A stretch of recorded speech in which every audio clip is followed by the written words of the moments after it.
오늘은 제가 존경하는 한 저자 가운데 또 한 분을 소개하면서 설교를 시작하려고 합니다. 그분은 바로 A.W. 토저라는 분입니다.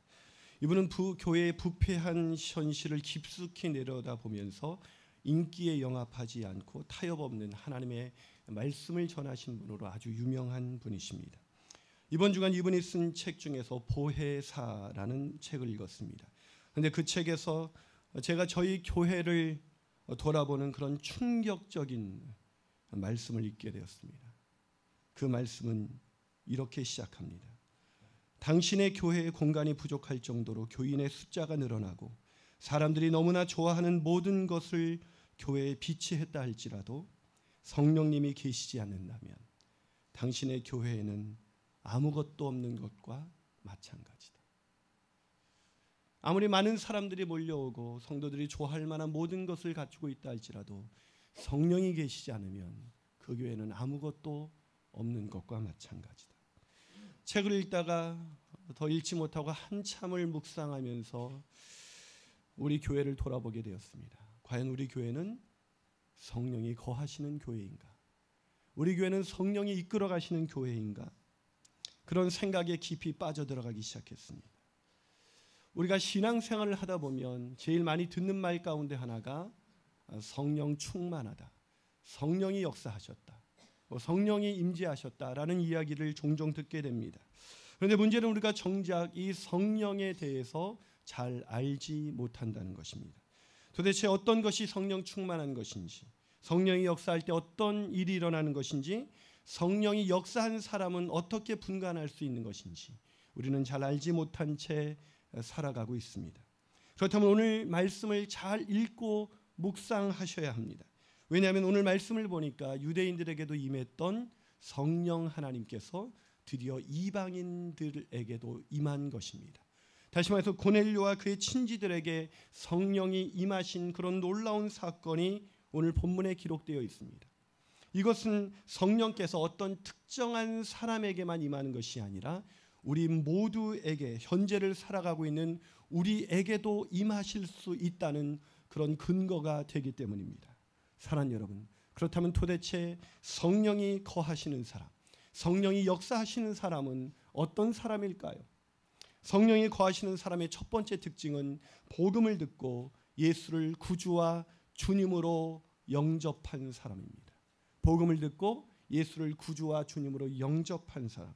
여러분, 사도 바울은 로마서 8장 9절에서 이렇게 말합니다. 여러분 한번 같이 읽어주시겠습니까? 있습니다. 시작.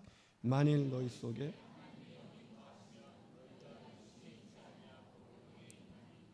누구든지 그리스도의 영이 없으면 그리스도의 사람이 아니라. 누구든지 그리스도의 영이 없으면 그리스도의 사람이 아니다.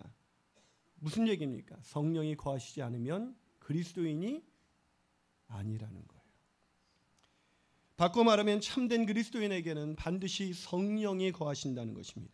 아무리 교회를 오랫동안 다녔고 기독교 집안에서 태어났다 할지라도 성령이 거하시지 않는다면 그분은 그리스도인이 아닙니다. 여러분, 오늘 고넬료와 그의 친지들을 보십시오. 그들이 언제 그리스도인으로 변화되었습니까? 그것은 바로 말씀을 들을 때였습니다. 본문 44절 한번 읽어볼까요? 44절입니다. 시작. 베드로가 이 말을 할 때에 성령이 말씀 듣는 모든 사람에게 내려온. 언제 성령이 내려오셨어요? 말씀을 들을 때에. 그렇습니다. 베드로가 고넬료와 그의 친지들에게 말씀을 전하자 성령이 임하셨습니다. 자, 그러면 어떤 말씀을 전했을까요? 성령을 받으라 이랬을까요? 어디 성령 집회라는 데를 가시는 분들은 성령이 그렇게 임하는 줄 알아요. 성령 받으라 그럼 막 갑자기 뒤로 쓰러져요. 저는 아직도 궁금해요. 왜 성령이 사람을 쓰러뜨렸는지. 그래서 어떤 사람은 안 쓰러졌다고, 난 성령 안 받았다고 막 고민하는 사람도 본 적이 있어요. 여러분, 거기 성령 집회 같은 데 따라다니지 마세요. 오늘 성경은 분명히 성령이 언제, 성경을 보면 기도할 때와 말씀을 들을 때 성령이 임하십니다. 우리에게도 성령이 임한 줄 믿습니다. 그런데 이 성령이 어떤 말씀을 전한 것일까요? 성령을 받으라 뭐 이런 말씀을 한 게 아니라 어떤 말씀을 했냐면 바로 복음을 증거한 것입니다. 자, 그걸 어떻게 알 수 있냐면 앞부분 베드로가 전한 말씀이 뭐였는지를 확인하면 알 수가 있습니다. 자, 42절과 43절 한번 있습니다. 시작. 우리에게 명하사 백성에게 전도하되 하나님이 살아있는 자와 죽은 자의 재판장으로 정하신 자가 곧 이 사람인 것을 증언하게 하셨고 그에 대하여 모든 선지자도 증언하되 그를 믿는 사람들이 다 그의 이름을 힘입어 죄사함을 받는다. 뭘 받는다고요? 누구의 이름으로? 예수 그리스도의 이름으로. 즉 복음을 전하는 거예요. 자, 오늘 베드로가 무엇을 전하고 있냐면 예수 믿지 않으면 우리의 행위대로 심판받아 우리가 멸망에 이를 것이지만 예수 믿으면 누구든지 구원을 얻는다는 거예요. 복음을 전하는 것이죠. 여러분, 여기서 우리가 놀라운 사실을 알게 됩니다. 아무리 하나님을 경외하는 사람, 그리고 많은 구제와 기도에 힘썼던 고넬료라 할지라도 복음을 듣기 전까지는 그는 그리스도의 사람이 아니었다는 것입니다. 복음을 듣기 전까지는 성령이 임하지 않았다는 것입니다. 그러기에 우리가 복음을 절실하게 들어야 돼요. 여러분, 왜 우리가 복음을 들어야 합니까? 왜 오늘 우리가 이 고난주간을 묵상하면서 다시 한번 주님의 십자가를 묵상해야 하는 것일까요? 그것은 우리가 죄와 허물로 망가진 존재이기 때문입니다. 우리는 그렇기 때문에 죄와 허물로 인해서 심판받아 영원한 형벌에 처해져야 되는 그런 운명을 안고 태어났습니다. 그런데 그런 우리를 대신해서 독생자, 하나님의 독생자 예수 그리스도께서 우리를 위하여 대신 희생 제물이 되신 것입니다. 내가 죽어야 할 그 자리에 주께서 대신 죽으신 것입니다. 이에 대해서 로마서 5장 8절은 이렇게 말합니다. 우리가 아직 죄인 되었을 때에 그리스도께서 우리를 위하여 죽으심으로 하나님께서 우리에 대한 자기의 사랑을 확증하셨느니라. 우리가 여전히 죄인으로 살아가고 있을 때에, 주님께 돌아올 마음이 전혀 없을 때에, 계속해서 예수님을 거절하고 있을 때에 하나님께서 우리를 위하여 자신의 독생자 예수 그리스도를 십자가에 내어주심으로 우리에 대한 자기의 사랑을 확증해 주셨다는 것입니다. 이것이 바로 복음입니다. 죄와 허물로 죽을 수밖에 없었던, 아니 죽었던 우리를 대신해서 예수 그리스도께서 십자가에 죽으셨다. 그래서 우리는 살아날 수 있었고, 우리는 심판받지 않을 수 있었고, 우리는 새로운 인생을 살아갈 수가 있게 된 것입니다.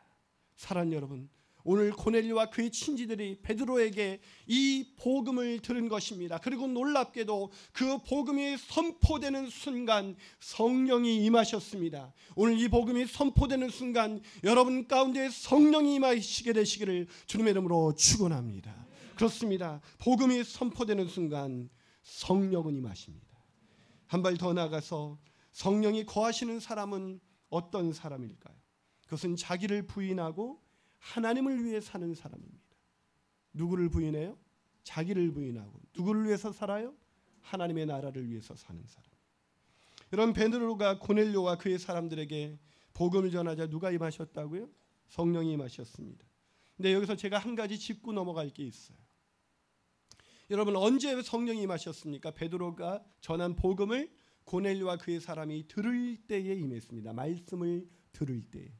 여기서 듣는다는 것은 그저 귀로 들었다는 것을 의미하지 않습니다. 그냥 여러분 복음을 들었어도 마음을 열고 예수를 구주와 주님으로 마음으로 믿지 않는다면 그건 복음을 들은 게 아니에요. 여러분 생각해 보세요. 자녀들에게 누군가에게 소개할 때 우리 자녀는 말을 잘 들어요. 이렇게 말을 잘 듣는다는 표현을 쓸 때 그 말은 단순히 내 말을 귀로 잘 들어요, 그런 얘기입니까? 무슨 의미로 말합니까? 순종의 의미로 말하죠. 예를 들어서 거꾸로 얘는 말을 안 들어요. 그렇다면 엄마가 말했던 걸 귀로 한 번도 들은 적이 없다는 거예요? 귀로는 들었으나 마음으로는 배척한 것이죠. 듣는다는 것은 뭘 전제하고 있어요? 마음으로 믿는다는 걸 전제하고 있는 거예요. 그래서 오늘 듣다라는 이 단어는 헬라어로 아쿠오라는 단어인데, 이 단어는 귀를 기울여 경청하여 마음에 담다라는 뜻이 있어요. 듣는다는 것은 귀를 기울여 경청하면서 마음에 담는 거예요. 교만한 사람은 복음을 들을 수가 없어요. 자기 의가 살아있는 사람은 그걸 마음에 담을 수가 없어요. 아무리 교회 나와서 저의 입을 통해서 들려지는 복음이 선포돼도 절대로 들을 수가 없습니다. 자, 오늘 고넬료와 그의 사람들이 베드로를 통해서 들려지는 복음을 어떻게 들은 거예요? 그냥 스쳐 지나 들은 것이 아니라 자신의 죄를 깨달은 거예요. 그리고 경청하여서 들으면서 자기의 죄가 깨달아지면서 예수를 구주와 주님으로 마음으로 믿은 것입니다. 제가 왜 이 이야기를 다시 하는 것입니까? 오늘날 한국 교회가 복음을 들었다고 하는 사람들은 너무나 많은데 왜 성령의 역사는 일어나지 않느냐는 거예요. 복음을 들을 때 성령이 임하시는데 왜 복음을 들은 사람들은 많은데 왜 성령의 역사가 일어나지 않는 것일까요? 저는 그거에 대한 답을 얻고자 하기 위해서 이 이야기를 다시 하는 거예요. 그것은 복음을 제대로 듣지 않았기 때문입니다. 복음을 제대로 들었다면 그 사람을 통해서 성령의 역사가 일어날 거예요. 근데 복음을 제대로 들은 것이 아니에요. 겸손한 마음으로 복음을 경청하고 자기를 부인한 적이 한 번도 없었던 거예요. 그냥 천국 간다니까 그래요? 그럼 저도 그냥 믿을래요 하고 받아들인 거예요. 그러게 그런 사람들에게 성령은 역사하지 않습니다. 오늘 본문 보세요. 성령 복음을 듣고 제대로 들은 사람들, 그래서 성령이 역사한 사람들에게 어떤 변화가 일어났습니까? 오늘 본문 46절에 그 성령 복음을 들은 사람들의 변화를 이렇게 소개하고 있습니다. 46절 있습니다. 시작. 이는 방언을 말하며 하나님을 높임을 들음이라. 뭘 말했다고요? 방언을 말하고 하나님을 높였어요. 여기서 우리가 착각하는 게 있어요. 이때의 방언은 알아들을 수 없는 말이 아닙니다. 살랄랄랄라 이런 말이 아니에요. 여기서 복음은 각국 언어로 들려지는 거예요. 각 나라 말로, 각 민족의 언어로 사람들이 말을 하기 시작했어요. 그 말의 내용은 뭐였습니까? 하나님을 높인 거예요. 뭐라고 높였을까요? 저는 확신합니다. 그들의 방언의 내용은 이거였을 거예요. 예수가 그리스도이시고 예수가 주님이십니다. 할렐루야. 이것이 그들의 방언이었을 것입니다. 그들의 방언은 하나님을 높이는 거였어요. 알 수 없는 말이 아니었어요. 무슨 말입니까? 성령이 임하시면 내 자신을 부인하고 하나님을 높이는 인생을 살게 된다는 거예요. 마지막으로 성령이 거하시는 사람은 어떤 사람일까요? 그 세 번째 특징은 믿는 사람들의 공동체를 사모하는 사람입니다. 뭘 사모한다고요? 믿는 사람들의 공동체를 사모해요. 여러분 성령이 임하시면요 관심거리가 달라져요. 관심이 달라지죠. 더 이상 세상에서 부귀 영화를 누리는 것, 그것은 관심거리가 아닙니다. 그것은 다 지나가는 것이기 때문이죠. 그것이 필요한 것은 사실이지만 그것이 우리 인생의 목적이 될 수는 없어요. 여러분 세상에 자기개발서를 읽다 보면 제 자신을 개발하는 구체적인 방법을 안다는 것에는 많은 도움이 되지만 궁극적인 도움은 되지 않아요. 왜냐하면 그것은 다 이 세상에서 한정된 삶을 위해서 필요한 것이기 때문입니다. 하나님께서 우리에게 필요한 것 다 주실 줄 믿습니다. 그런데도 자꾸 구해요. 우리는 자꾸 구해요. 좀 더 얻으려고. 근데 제가 저도 이렇게 자기개발서를 이제 목사하다 보니까 이런 부분을 좀 알아야 성도들에게 구체적인 도움을 줄 수가 있어서 이 책을 읽기 시작했어요. 근데 제가 그 책을 읽다 보니까 자꾸 관심이 그쪽으로만 가는 거예요. 그래서 말씀을 제쳐놓고 그걸 읽고 있는 거예요. 제가 오늘날 말씀보다도 그거를 더 읽으면서 제 머릿속엔 온통 그쪽으로 관심이 가는 거예요. 하나님 나라를 위해서 내가 어떻게 살 것인가가 내 관심이 되지 않고 어떻게 내 자신을 개발할 것인가에게만 자꾸 마음이 쏠리는 거예요. 여러분 통탄할 일이 아닙니까? 하나님이 축복하셔서 이렇게 복된 인생 살게 되었는데 더 잘 살기 위해서 더 자신을 개발하기 위해서 계속 노력하다 보니까 우리가 하나님을 잃어버리는 거예요. 여러분 제가 여기서 예언하지만 이 중에서 굶어 죽을 사람 아무도 없습니다. 저는 예언합니다. 제 예언대로 되는지 안 되는지 보십시오. 하나님은 먹이시는 분이십니다. 그분이 일용할 양식을 주신다고 약속하셨기 때문입니다. 근데 우리가 사치를 위해서 자꾸 좀 더 이런 생각을 갖고 살잖아요. 제가 어저께도 요즘 목장 탐방을 하고 있는데 목장 탐방을 하다 형제들과 막 여러 가지 이야기를 나누면서 형제들이 얼마나 피곤해요. 정말 치열하게 인생을 살아도 그 인생 직장에서 60을 넘길 수 없잖아요. 너무 치열한 인생을 사는 형제들과 얘기를 하다가 목사님 그래도 우리 자신을 개발하고 이래야 우리가 거기서 번질 수가 있지 않습니까? 네, 그건 틀린 말이 아닙니다. 그러나 그렇게 개발을 해도 60이 되기 전에 회사는 다 내 동댕이 쳐버립니다.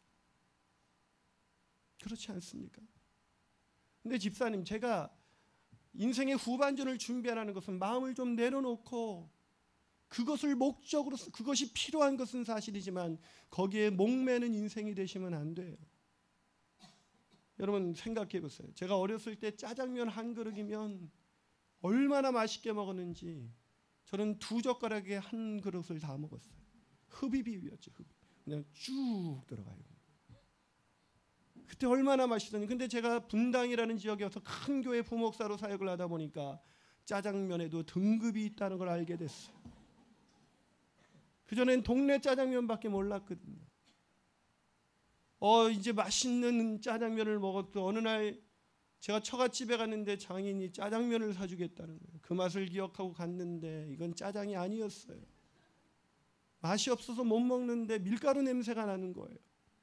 근데 우리 장인 장모님은 맛있게 드시는 거예요. 여러분 누가 행복합니까? 짜장면 한 밀가루 냄새가 나는 짜장면을 맛있게 드시는 분이 행복합니까? 그걸 보고 이게 무슨 짜장이야. 우리가 그것을 위해서 살고 있습니다.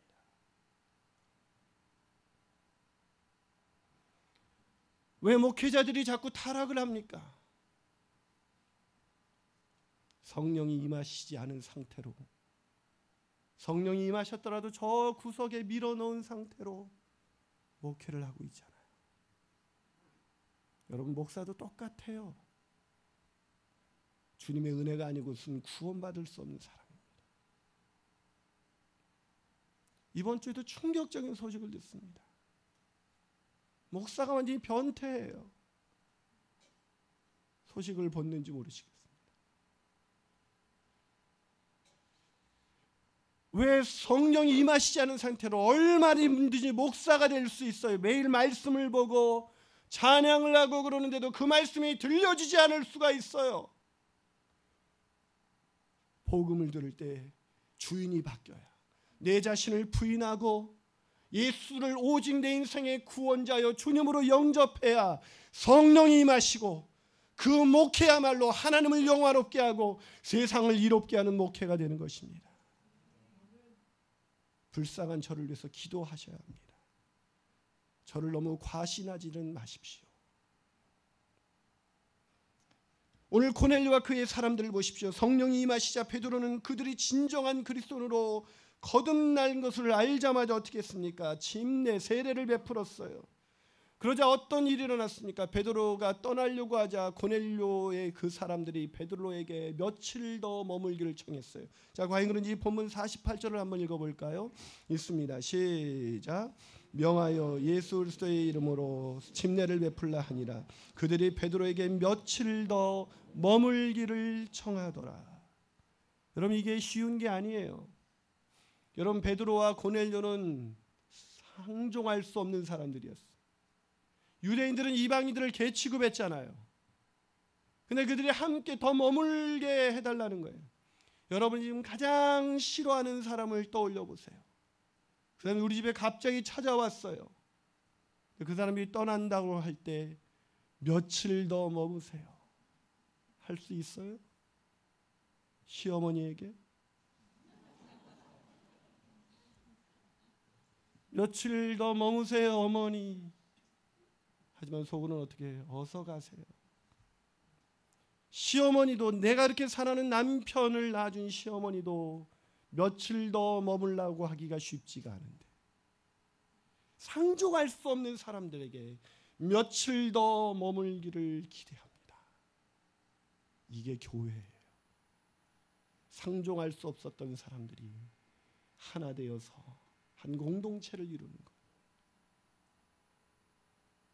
근데 왜 더 머물기를 원했을까요?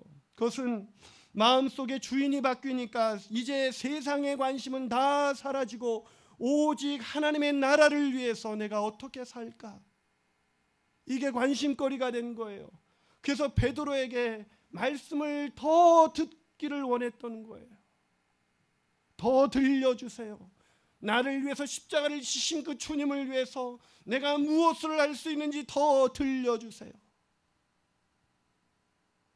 이것이 성령이 거하시는 사람의 자연스러운 반응이에요.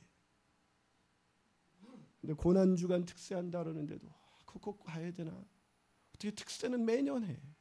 우리 얼마 전에 안 했나? 주님의 고난에 깊이 동참하는 저와 여러분이 되시기를 주님으로 축복합니다.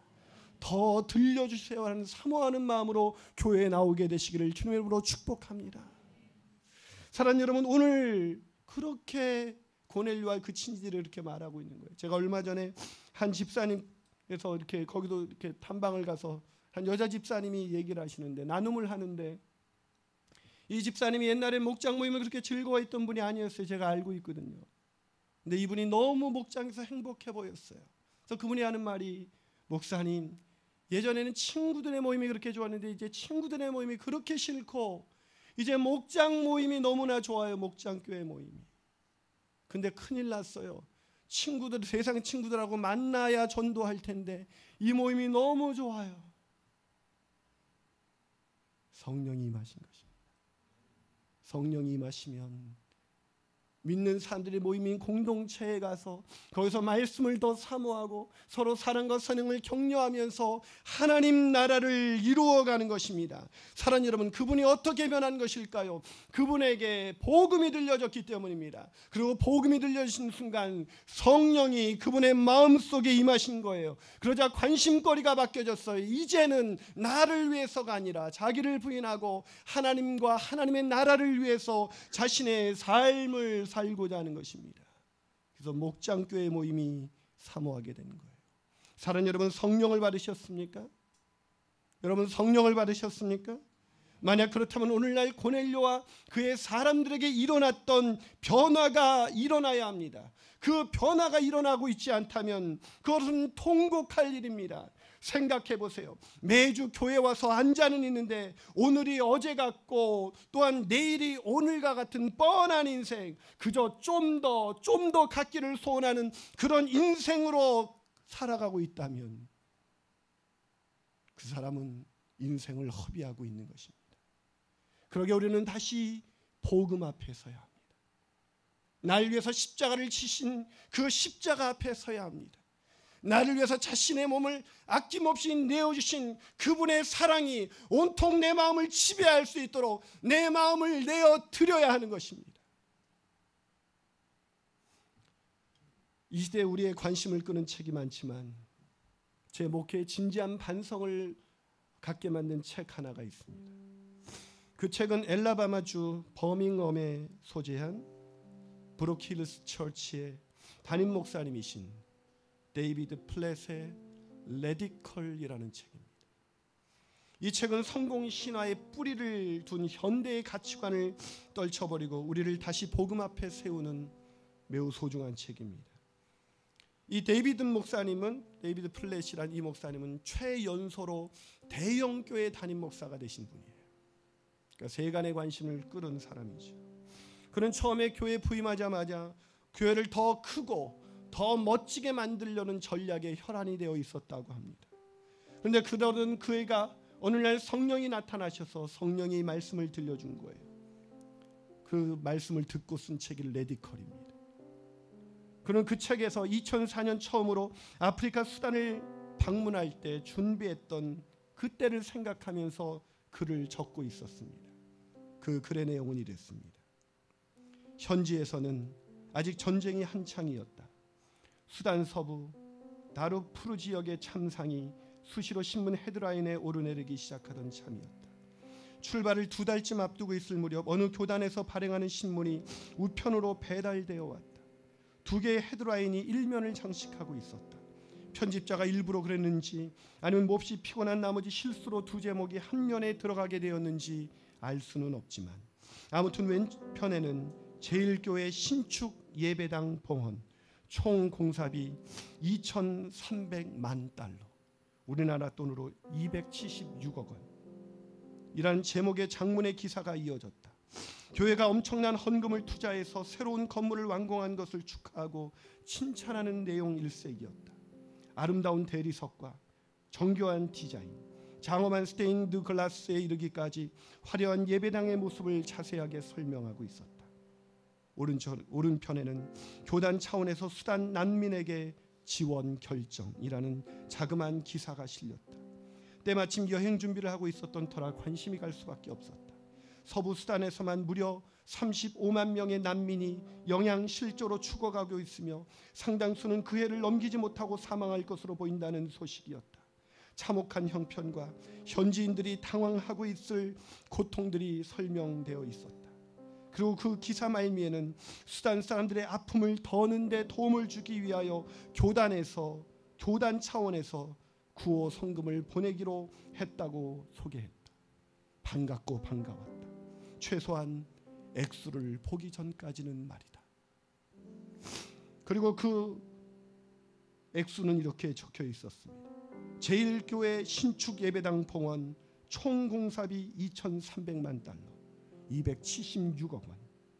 그 제목이 기억에서 사라지기도 전에 오른편 기사의 마지막 줄에 시선이 꽂혔다. 교단 차원에서 모금한 돈 5,000달러, 600만 원. 전액을 서부 수단의 난민들에게 보내기로 했다. 저는 이걸 읽으면서 우리 교회가 떠올랐습니다. 상가교회, 그 교회에 사람들이 왜 등록을 하고 있는 것일까? 그럴듯한 건물을 가진 교회, 좋은 프로그램을 가진 교회들이 많은데 왜 우리는 여기 앉아서 또 하나의 교회를 하고 있는 것일까? 저는 그 해답이 이 교회가 성령 충만하기 때문입니다 라는 말로 대답되어지기를 축복합니다. 부활절을 앞두고 있습니다. 개안 수술이 필요하고 장기 기증이 필요합니다. 교단 차원에서 600만 원, 한 교회도 아니고 교회를 짓는데 혈안이 되어 있는 한국교회 현실에서 오는 유난히도 상가교회에서 예배를 드린다는 것이 행복한 날입니다. 기도하시겠습니다.